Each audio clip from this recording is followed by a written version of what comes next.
welcome back to our City Changer course here at THS. Last time I challenged you to take a prayer walk through your city and ask one simple question. What kind of a future do you see being built up in your city? And whatever conclusion you came to, the next inevitable question is why? Why do some cities flourish and other cities decay? Why do problems keep returning generation after generation in some of our cities? How come some neighborhoods thrive while others collapse? And how do we spend billions of dollars to fix these problems that never seem to disappear? I think the answer lies in an analogy. Cities grow like trees. Now stick with me. Trees produce fruit according to their kind. Imagine you're walking through an orchard and you come across an apple tree, but you don't want an apple. In reality, you want an orange. So you spend millions of dollars trying to make this apple tree produce oranges. Everyone would just look at you and say, dude, just plant an orange tree. Yet, oftentimes we treat our cities the exact same way. We spend enormous amounts of money trying to change the fruit our cities produce without thinking about what kind of tree are our cities. Let me explain. Fruit is never the beginning of the story. Fruit only reveals what kind of tree it is. Jesus said, every tree is known by its fruits. A good tree will bear good fruit and a bad tree will bear bad fruit. The exact same thing is true of our city. Crime, addiction, family breakdown, corruption, but also on the other side, trust, beauty, flourishing, strong communities. These are all just fruits. Cities don't have problems,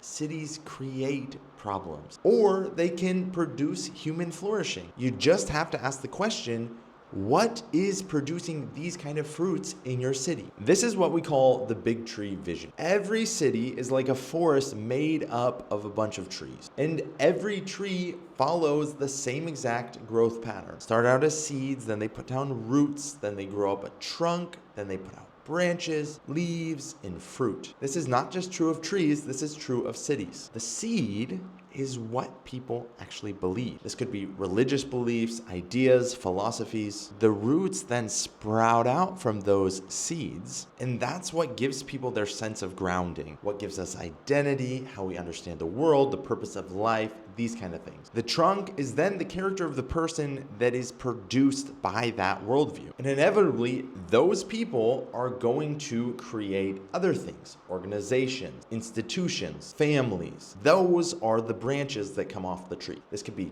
churches, schools, businesses, government, culture. Then the leaves of a tree create shade. And in our analogy, the shade, the leaves, are what people experience from this tree. Does this tree produce security? Does it produce beauty? Or does it produce scarcity and disorder, fear and decay? The fruit of the tree is ultimately what is produced by this initial seed, this initial belief. Does it produce peace or violence? Does it produce hope or despair, strong families or broken homes, flourishing or decay? The future of a city is hidden in its seeds. And the seed, the most fundamental part of a city, is how we answer our initial question. What is the meaning of all of this? I think every belief is trying to answer that question. And these beliefs, they're never neutral. Every belief contains some kind of vision of the future. Just like a seed, though it's really small, it contains the entire tree and all the fruit in the trees that will be produced after that. Every belief about God, every person's vision of the purpose of life, every answer to the question,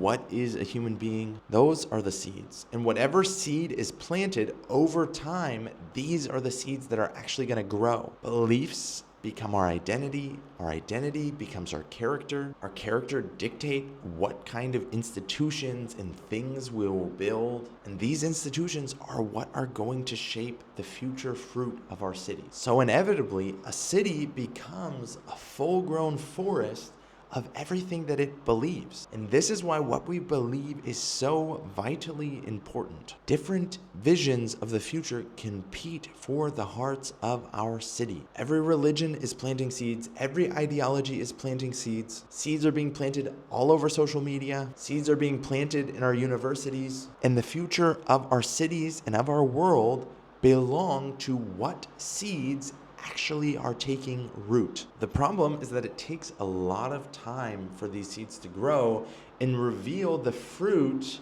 of these beliefs, whether good or bad. And this is why many city problems keep returning. Homelessness, addiction, family breakdown, violence, loneliness, these are all fruits. And Christians should care deeply about addressing the needs of the people who are reaping these bad fruits. But caring for the fruit without planting new trees just becomes inevitable maintenance. To take it back to the first analogy, we can spend our entire lives trying to make an apple tree produce oranges while never planting an orange tree. And guess what? We will keep getting apples if we are just trying to address the symptoms, the fruit that is going on in our cities without dealing with the seed, the belief that causes this fruit in our city.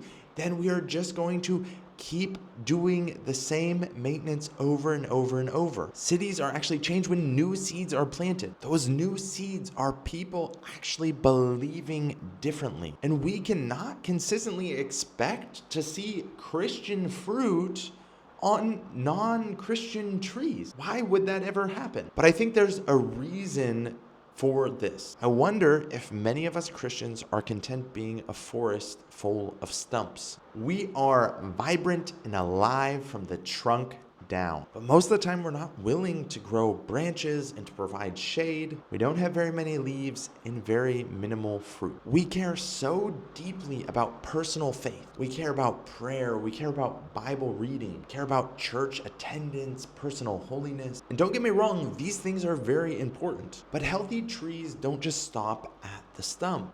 I think we've believed the lie that we shouldn't Christianize things, that the kingdom of God is purely internal, personal, and spiritual. But healthy trees grow branches, and branches create places where life can flourish. Jesus said the mustard seed grows into a great tree that even the birds of the air can nest in its branches. So the branches, they're never meant just for the tree alone. They're meant for blessing the world. Likewise, the gospel was never meant to stop with personal transformation. The gospel should probably actually transform everything our lives touch. Without branches, there's no leaves, there's no shade. And if there's no shade, there's not going to be a blessing for the city to see the fruit that's coming out of our Christian lives. I think as Christians, we've become excellent fruit inspectors. We can easily identify all the problems in our cities, but perhaps God has not merely called us to be fruit inspectors. I think He's called us to plant and grow better trees, to build healthier